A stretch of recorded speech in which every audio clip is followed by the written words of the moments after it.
Welcome to day 3 of Charleston Race Week. Hi, I'm Ashley Love from T2P TV. Last night, Debriefs with Quantum kicked off the beach party with food for thought. And this is what I'm really focused as a coach this weekend, is find opportunities for people in the middle of the fleet. How do you get out of the middle of the fleet?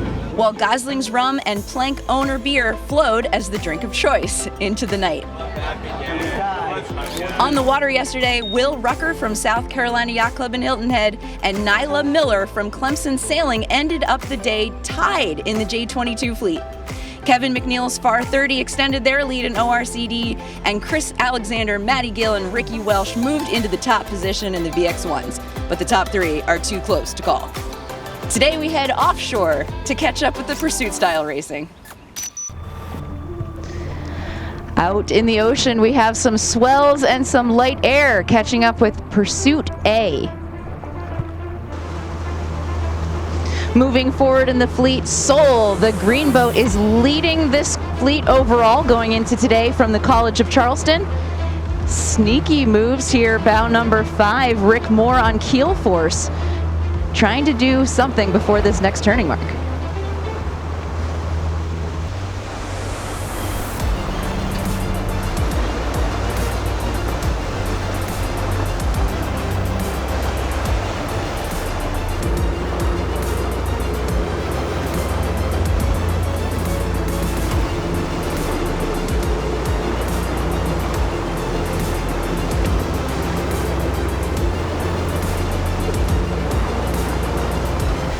Carrying their kite as close to this mark as they can, Skepter, a J130.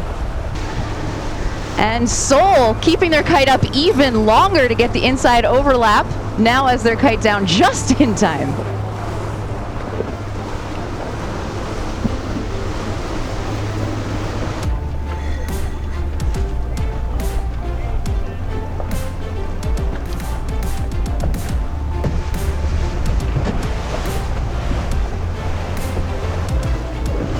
One of the biggest boats in Charleston Race Week, Celadon, Ray Spellerberg, around next.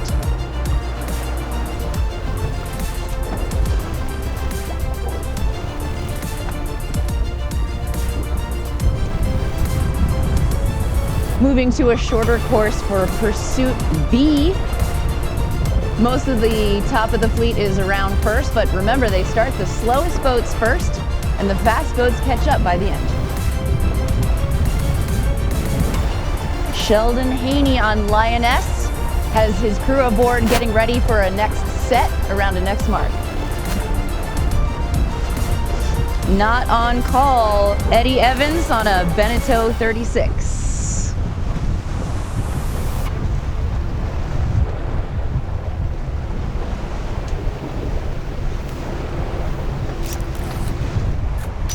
Leading Pursuit B so far is Tim Viano on Peregrine from CORA, which stands for Charleston Ocean Racing Association.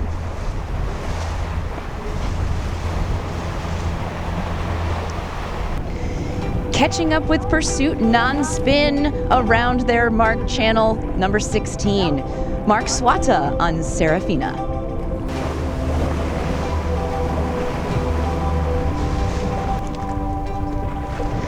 The top of Pursuit B setting up for their starboard rounding here, Cheers and Wildcat.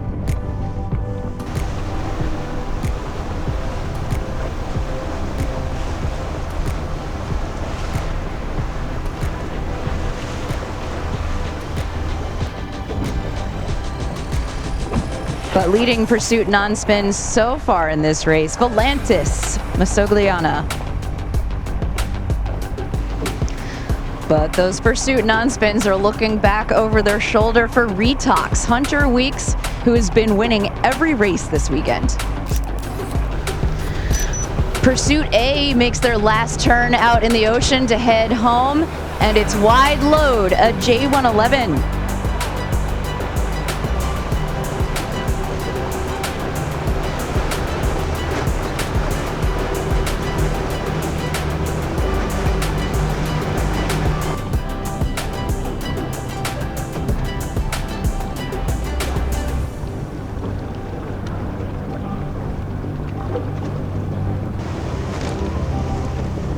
On their way from offshore to inshore, where the finish line will be Jim Archer on Heatwave.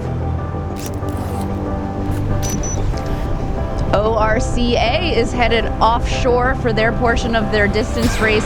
XL by Anthony Barron leading the way so far from Bay Center with Washington. Close on their heels, Polyester, David Boston.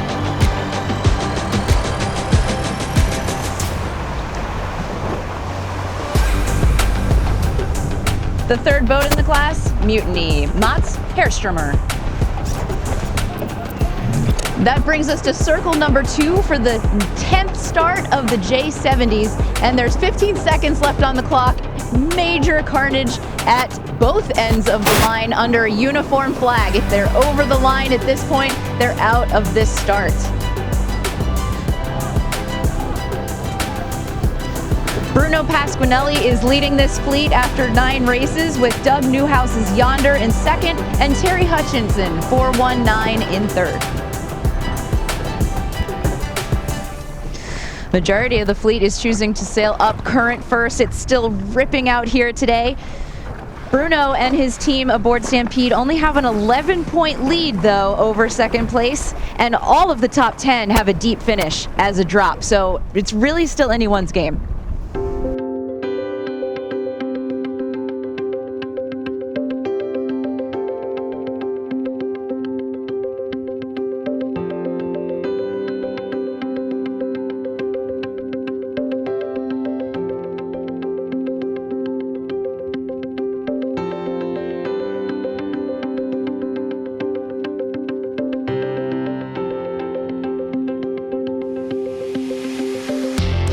There's a lot more pressure on this inshore course, and where the windward mark here is really tucked up against a shoreline, so it's very, very shifty. A quick double tack at the end here for Daniel Goldberg's Bazinga around the top mark first. Tight behind him, John Heaton's Imperia in second place.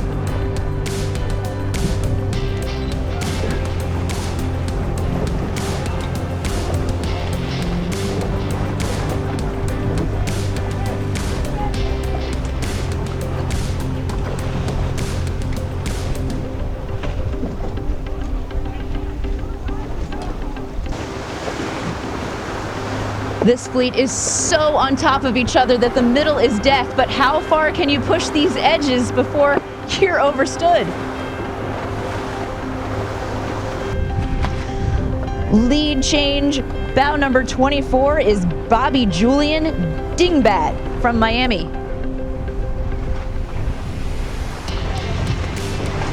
Choosing the slightly unfavored gate, 84 has a few seconds to make up. The rest of the fleet piling in, overlapped all at once. Do you do an early drop to be more maneuverable? Probably.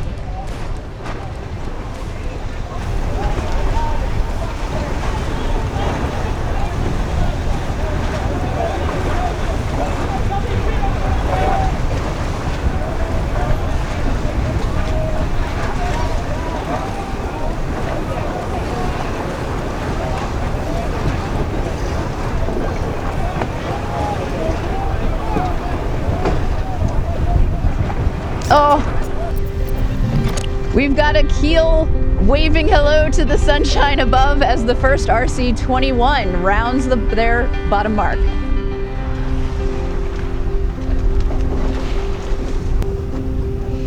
Ryan Walsh, our fleet leader, around first. That was bow number 7. Bow 10 and 5 in contention, Adam Corbin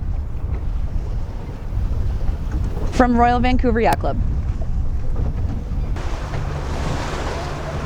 Oh, bow number 6 having trouble with their halyard.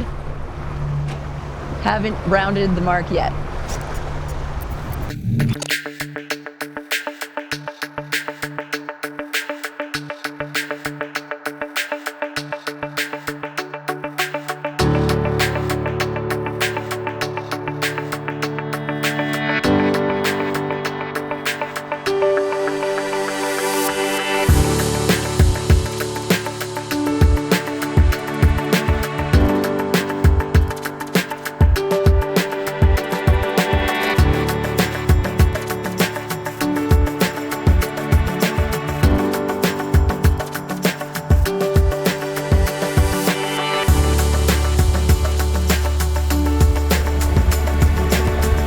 the J70s, Daniel Gobert Bazinga retakes the lead at the top mark and cannot be caught downwind. Second place, Bow 26.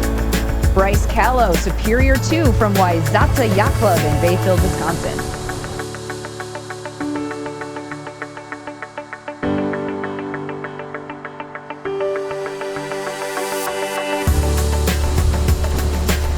Stampede crossing the line here in about 5th place will wrap up the last race of this regatta and win the whole thing for the J70 division.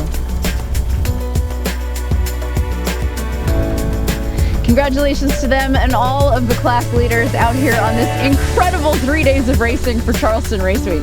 Thank you so much for joining us. Make sure you look out for that wrap-up show and check out all of the social media going on around this event. There's tons of stuff going on Facebook and Instagram. Thank you so much for joining us. See you next year.